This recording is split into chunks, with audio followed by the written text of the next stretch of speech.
میرے کریم رسول نے فرمایا میرا دل کرتا ہے میں عشاء کی نماز پڑھنے مسجد میں آؤں اور کسی کو حکم دوں کہ وہ جماعت کرائے.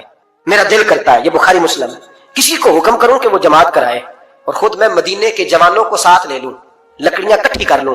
اور فرمایا جو لوگ عشاء کی نماز پڑھنے نہیں آتے میرا دل کرتا ہے ان کے گھروں کو آگ لگا دوں, جل جائے وہ, برباد ہو. اتنی ناراضگی, اتنی ناراضگی. حضرت ابو ہریرہ یہ حدیث سنایا کرتے تھے تو رویا کرتے تھے, فرماتے تھے اتنا سخت حکم. حضور نے فرمایا میرا دل چاہتا ہے میں جلا دوں وہ گھر, تباہ ہو جائے, جل جائے وہ لوگ, اجڑ جائے وہ گھر جس گھر کے بسنے والے عشاء کی نماز پڑھنے مسجد میں جلا دوں. تو کیسے کہتا ہے میرے گھر میں برکت آ جائے گی اور میں نماز نہ پڑھوں؟ تو کیسے کہتا ہے سکون آ جائے گا اور میں نماز پڑھنے نہ جاؤں؟ جس سے رسول پاک ہی ناراض ہے, جس سے نبی پاک ہی ناراض ہے, اور حضور فرماتے ہیں فلاں گھر برباد ہو جائے تو آباد کیسے ہو سکتا ہے؟ خدا نے ان کی زبان کو وہ اختیار دیا جو نکلی منہ سے ان کے وہ بات ہو کے رہی. میرے حبیب پاک سید عالم علیہ السلام نے فرمایا دل چاہتا ہے جلا دوں, اگر مجھے عورتوں کا خیال نہ ہوتا, اگر مجھے بچوں کا خیال نہ ہوتا تو میں جلا ڈالتا وہ گھر. جو گھر کے رہنے والے کلمہ تو پڑھتے ہیں پر مسجد میں نماز پڑھنے کتنے ہم لوگ مزے کے ساتھ ٹھٹائی کے ساتھ, اب تو سیانے بندے ہو گئے ہیں, کہتے ہیں حضرت صاحب میں جھوٹ نہیں بولنا. یہ پاک علیہ السلام نے فرمایا جو نماز تم اپنے گھر کے اندر پڑھو گے ایک نماز کا اللہ تمہیں ثواب دے گا, جماعت کے ساتھ پڑھو گے تو 27 نمازوں کا ثواب. لیکن فرمایا وہی نماز اگر تم میری مسجد نبوی میں آ کے پڑھو گے تو اللہ 50,000 نمازوں کا ثواب عطا کرے گا, 50,000 نمازوں کا. اور مدینے والے حبیب فرمانے لگے وہی نماز اگر تم نے بیت اللہ میں آ کے پڑھی تو نماز ایک ہوگی, لیکن رب تمہیں 1,00,000 نماز کا ثواب عطا فرمائے. اب یہ فضیلت حضور نے بیان کی, فضیلت. قرآن مجید میں نا اللہ تعالیٰ نے کچھ قسمیں ارشاد فرمائی ہیں. اللہ بے نیاز ہے, اللہ تو کسی کی قسم نہیں نہ اٹھاتا, ہے ہی بے نیاز. لیکن کچھ قسمیں قرآن نے اٹھائی ہیں, ان میں سے ایک قسم اٹھائی اللہ تعالیٰ نے مکہ مکرمہ کی. فرمایا لا اقسم بہذا البلد, محبوب مجھے شہر کی قسم ہو. کیوں؟ وانت حل بہذا البلد, اس لیے قسم ہو کہ محبوب آپ اس شہر میں جلوہ فرما ہے. اللہ نے قسم اٹھائی. حرمین شریفین مکہ مکرمہ اور مدینہ طیبہ یہ عظمتوں والی جگہیں ہیں, ان جگہوں کو اللہ نے شانیں عطا فرمائی, ان کو اللہ نے مرتبے اور مقام عطا فرمائے, ان کو اللہ تبارک و تعالیٰ نے بڑے اعزازات سے نوازا ہے. دیکھیں اللہ تعالیٰ کی رحمتیں ہر جگہ برستی, یہاں کب برسیں گی ہمیں کوئی پتہ نہیں, تقریر کے وقت, خطبے کے وقت, نماز کے وقت, دعا کب برسیں گی نہیں پتہ. لیکن خانہ کعبہ کا جو معاملہ ہے اور وہاں جو رحمت کا معاملہ ہے, ملا رومی فرماتے ہیں کہ خدا کی رحمت اگر تجھے اتنی مل جائے نا قطرے کے برابر بھی, تو سمجھ لے تیری دنیا بھی بن گئی اور تیری آخرت بھی بن گئی. اب میرے نبی پاک علیہ السلام کی حدیث سنیں, حضور فرماتے ہیں روزانہ بیت اللہ شریف پر اللہ کی 120 رحمتوں کا نزول ہوتا ہے. یا رسول اللہ کس وقت ہوتا ہے؟ فجر کے وقت, ظہر کے وقت, عصر کے وقت, طواف کے وقت, نماز کے وقت. کب؟ تو حضور نے طے کر کے بتایا. فرمایا 120 رحمتیں اللہ خانہ کعبہ پہ نازل فرماتے ہیں. یا رسول اللہ کب؟ فرمایا 60 رحمتیں تو ان پہ برستی ہیں جو بیت اللہ کا طواف کرتے ہیں, اور فرمایا 40 رحمتیں اس پر برستی ہیں جو حرم شریف میں نماز پڑھتا ہے. اور حضور فرماتے ہیں کچھ بھی نہ کرے بس بیٹھ کے کعبے کی زیارت ہی کرتا رہے, 20 رحمتیں تو اللہ اسے بھی عطا فرما دے. کتنی مقدس جگہ ہے, وہاں جانے کا ذوق, وہاں جانے کی تڑپ, وہاں جانے کا شوق. ان لوگوں سے تھوڑا سا شکوہ ہے جو کہتے ہیں جی میں نے جی بڑی راج کے زیارت کر لیا, بس راج گئے, ختم ہو گئی بات. سنو, نبی پاک علیہ السلام نے 53 سال حیات ظاہرہ کے وہاں گزارے, 53 سال. لیکن جناب صدیق اکبر رضی اللہ تعالیٰ عنہ فرماتے ہیں قربان جاؤں, جس رات میرے کریم محبوب علیہ السلام ہجرت کی رات مکہ مکرمہ سے نکل رہے تھے تو حضور پلٹ پلٹ کے بیت اللہ کو دیکھتے, حضور پلٹ پلٹ کے دیکھتے تھے. اور پھر میرے محبوب کریم علیہ السلام نے پلٹ کے کعبے کی طرف دیکھ کے فرمایا بیت اللہ تو مجھے بڑا ہی پیارا ہے, تو مجھے بڑا ہی پیارا ہے, اے شہر مکہ تو مجھے بڑا ہی پیارا ہے. فرمایا اگر میری قوم مجھے پریشان نہ کرتی میں تجھے کبھی چھوڑ کے نہ جاتا. 53 سال رہنے کے باوجود بھی حضور کا بیت اللہ سے پیار, نبی پاک کی اس شہر کے ساتھ وابستگی, وہ دلچسپی, وہ ذوق, وہ شوق, وہ کیفیات.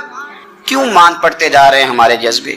ہمارے سیاست کی باتیں روز ہونے لگی ہیں, بحثوں کی باتیں روز ہوتی, لیکن اپنا عشق مضبوط کرنے کی بات, آپ یقین کریں یہ جو عشق ہوتا ہے یہ بندے کو آزاد کر دیتا ہے, یہ بندے کو عشق آزاد کر دیتا ہے۔ اعلیٰ حضرت فرماتے ہیں اے عشق تیرے صدقے جلنے سے چھٹے سستے، جو آگ بجھا دے گی وہ آگ لگائی ہے۔ اور علامہ اقبال کہنے لگے اقبال سمجھاتے ہیں، وہ کہتے ہیں بجھی عشق کی آگ اندھیر ہے، اب مسلمان نہیں اب خاک کا ڈھیر ہے۔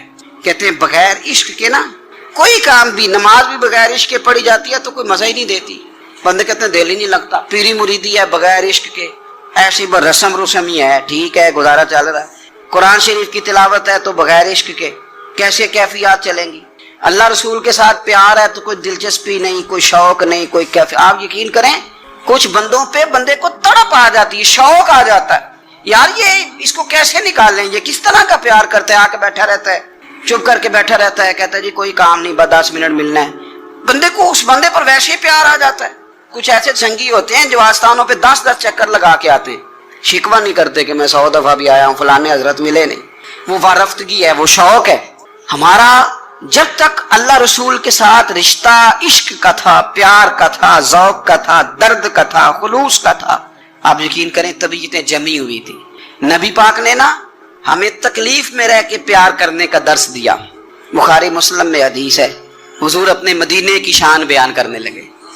حضور فرمانے لگے، محبوب فرماتے ہیں یمن فتح ہوگا تو وہاں کھیت اچھے ہوں گے، کھلیان اچھے ہوں گے، کاروبار اچھے ہوں گے، تو کچھ لوگ مدینے والے وہاں جا کے رہنے لگ جائیں گے، آباد ہو جائیں گے۔ لیکن حضور فرماتے ہیں المدینہ تو خیر لہم لو کانوا یعلمون۔ بات کو سمجھنا، فرمایا کہ وہاں کھیت کھلیان اچھے ہیں، ان کا کاروبار وہاں زیادہ چلے گا، لیکن رسول کریم نے فرمایا مدینہ ہی ان کے لیے بہتر تھا، کاش وہ اس بات کو جان لیتے۔ فرمایا پھر عراق فتح ہوگا تو وہاں بھی کچھ لوگ چلے جائیں گے، کاروبار ان کا اچھا چل جائے گا، وہاں رہنے لگیں گے، لیکن فرمایا المدینہ تو خیر لہم لو کانوا یعلمون۔ فرمایا مدینہ ہی ان کے لیے بہتر تھا، کاش وہ سمجھ لیتے۔ اور میرے نبی پاک علیہ السلام نے فرمایا جو مدینے میں ڈٹے رہیں گے اور مدینے کی تکلیفوں پر صبر کریں گے، اذیتوں پر صبر کریں گے، فرمایا اگر وہ گناہگار ہوں گے مدینے میں رہنے والے تو میں قیامت میں ان کی سفارش کروں گا، اور اگر نیکوکار ہوں گے تو میں اللہ کی بارگاہ میں ان کی نیکیوں پر گواہ بن جاؤں گا، گویا میں ان کے ساتھ رہوں گا۔ مدینے کے ساتھ نبی پاک کی جو محبت ہے، حضور کا جو پیار ہے، جس رات میرے نبی پاک صلی اللہ علیہ وسلم مکہ مکرمہ سے نکل رہے تھے نا مدینہ طیبہ جانے کے لیے، تو حضور نے دعا فرمائی، کہا اے اللہ تو نے مجھے اس شہر سے نکالا جو مجھے بڑا ہی پیارا تھا، اے اللہ یہاں بڑی یادیں تھیں، بڑا پیار تھا، تو نے وہاں سے نکالا جو مجھے بڑا پیارا تھا، اے اللہ اب تو مجھے اس شہر میں داخل فرما جو تجھے بڑا پیارا ہے، وہاں داخل فرما جو تجھے بڑا پیارا ہے۔ مدینہ طیبہ کے لیے نبی پاک نے دعا فرمائی، کہا اے اللہ تیرے نبی ابراہیم علیہ السلام نے مکے کے لیے دعا کی تھی، میں مدینے کے لیے دعا کر، اللہ مدینے میں دگنی برکت عطا فرما۔ اللہ کے محبوب علیہ السلام کی خاص دلچسپیاں مدینہ طیبہ کے ساتھ، میرے رسول کریم علیہ السلام کا شہر نور، اس کی برکات، اس کا حسن، اس کی وارفتگی۔ نبی پاک صلی اللہ علیہ وسلم مکہ فتح ہوا تو سیرت نگار کہتے ہیں کہ بعض اہل مدینہ کے دلوں میں خیال آیا کہ شاید حضور کو پیار بڑھا نا مکے سے، شاید اب نبی پاک مکے میں رہنا چاہیں گے۔ کچھ نے کہہ بھی دیا کہ یا رسول اللہ اگر آپ وہاں رہنا چاہیں تو ہماری طرف سے پابندی کوئی نہیں۔ تو اللہ کے محبوب کی آنکھوں میں آنسو آئے، فرمایا مجھے مکے سے بڑا پیار ہے، بڑا پیار ہے۔ اس کی وجہ یہ ہے کہ میری ماں کی یادیں مکے میں، میرے والد کی محبتیں مکے میں، فرمایا بڑا پیار ہے مجھے مکے سے، میں یہاں ختیجہ کو بیاہ کے لایا تھا، یہاں میری بیٹیاں پیدا ہوئی تھیں، یہاں میں نے بڑا کچھ دیکھا، مجھے بڑا پیار ہے۔ اور ہوتا بھی ہے، جو اپنا علاقہ ہوتا ہے نا، اپنا دیش، حمید شاعر نے کہا تھا دیش سے آنے والے بتا یاران گلستان کیسے ہیں، پیار ہوتا ہے اپنے علاقے سے۔ تو حضور نے فرمایا مجھے مکہ بڑا ہی پیارا ہے، بڑی محبت ہے، لیکن مدینے والوں اب فیصلہ کر لیا جینا بھی تمہارے ساتھ ہی ہے، اور دنیا سے جانا ہے تو قبر بھی مدینے میں ہی بنے گی۔ اور حضور فرمانے لگے جب قیامت میں اٹھوں گا تو قبر بھی مدینے سے ہی کھلے گی۔ اپنا خاص ذوق، وہ خاص وارفتگی، وہ خاص محبت مدینہ طیبہ کے ساتھ جو ایک مسلمان کی ہونی چاہیے، اس محبت کو سلامت کریں، اس کا ذوق۔ آپ اگر دین اسلام کو دیکھیں گے نا تو دین اسلام کے سارے اخلاقی پہلو، دین کا سارا حسن، دین کا سارا وقار، وہ نقشے جب ہم حدیثوں میں پڑھتے ہیں تو سب سے پہلے مدینہ ہماری نظروں میں آتا ہے، اس لیے کہ وہ ساری کیفیات، ان کا تعلق مدینہ طیبہ کے ساتھ ہے۔ میرے رسول کریم صلی اللہ علیہ وسلم نے مدینے کے ساتھ خاص محبت کی۔